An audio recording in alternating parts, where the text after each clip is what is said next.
মই জমদুৱাৰ সমষ্টিত আহিছিলোঁ। বিশ্বকৰ্মা পূজাৰ মাজতো ইমান হাজাৰ হাজাৰ লোক সভাত উপস্থিত আছে। মোৰ বিশ্বাস যে জমদুৱাৰত আমাৰ দলৰ প্ৰাৰ্থী ৰাহুল নাৰ্জাৰী বিজয়ী হ'ব। সকলো ৰাইজৰ পৰা মই সহযোগিতা কামনা কৰিছোঁ। যদি আমি এবছলিউট মেজৰিটি পাওঁ তেতিয়াহ'লে আমি অকলেই চৰকাৰ কৰিব লাগিব, কিন্তু সহযোগিতা সকলোৰে লাগিব।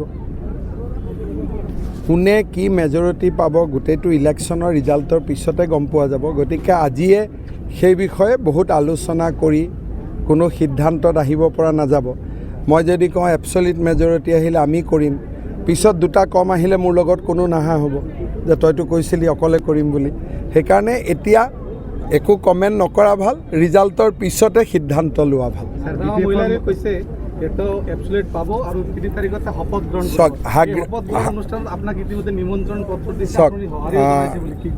যেতিয়া BTCত কোনোবাই শপত ল'ব মইতো আহিবই লাগিব। মই অসমৰ মুখ্যমন্ত্ৰীয়ে নিমন্ত্ৰণী পত্ৰ দিলেও আহিব লাগিব, নিদিলেও আহিব লাগিব।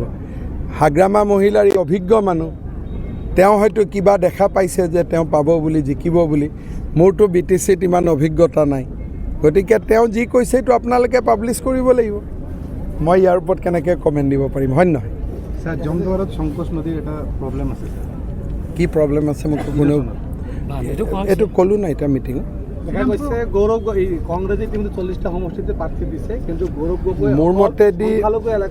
মোৰ মতেদিতো কংগ্ৰেছে 40টাত প্ৰাৰ্থী দিছে আৰু 40টা ছিটতে জিকাৰ সম্ভাৱনা আছে।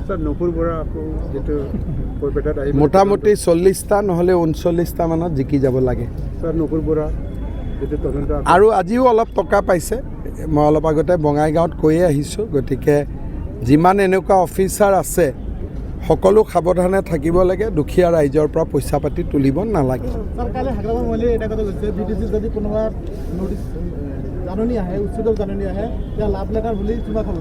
সেইখন চুমা খাই পেলাই থৈ দিব লাগে, হয় নহয়?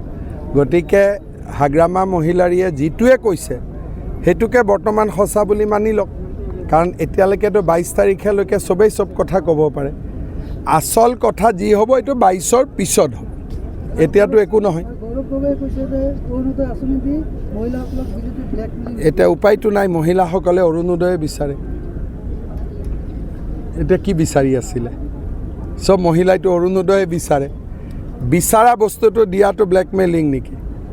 নিবিচাৰা বস্তুটো জোৰ কৰি দিলেহে ব্লেকমেইলিং বুলি কয়। ব্লেকমেইলিঙৰ মিনিংটোতো বুজিব লাগিব, হয় নহয়?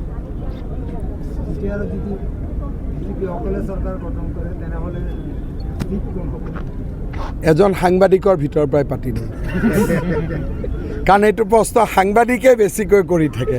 গতিকে এজন সাংবাদিকৰ ভিতৰৰ পৰাই পাতি দিম, হ'ব?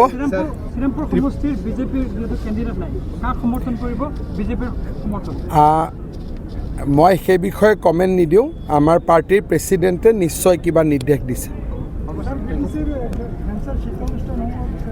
আমি চেষ্টা কৰি আছোঁ মেক্সিমাম স্কুল কলেজ যাতে প্ৰাদেশিকৰণ হয়। নৱেম্বৰ মাহত বিল আহিব এছেম্বলিত, আৰু আমি যিখিনি কৰিব নোৱাৰোঁ সেইখিনি BTCয়েও কৰিব পাৰিব, কাৰণ BTCকতো আমি বছৰত 1000 কোটি টকা দি আছোঁ।